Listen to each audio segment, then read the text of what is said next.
आता बातमी आहे पॅरिस ऑलिम्पिक आखाड्यातून नेमबाजीमध्ये भारतानं पहिलं पदक मिळवलंय।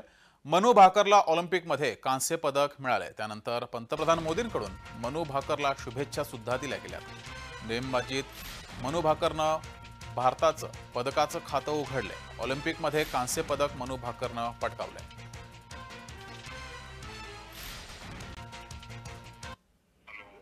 हेलो, नमस्ते सर। मनु, नमस्ते। खूब खूब अभिनंदन आपको। बहुत बहुत बधाई। बहुत बहुत शुक्रिया सर। आप कैसे हैं? मैं बहुत बढ़िया से। आप तो ये तुम्हारी सफलता का खबर सुनने के बाद और उत्साह और आनंद में हूँ। जी, अच्छा कर रहे हैं हमारे खिलाड़ी यहाँ पे अभी।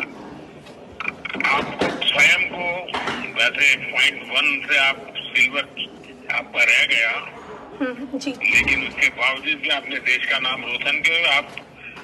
आपको दो प्रकार की क्रेडिट मिल रही है। एक तो आप कांस्य पदक लाई, लेकिन भारत की पहली महिला है जो इस खेल में मेडल लेके आई हो। जी सर, हाँ जी।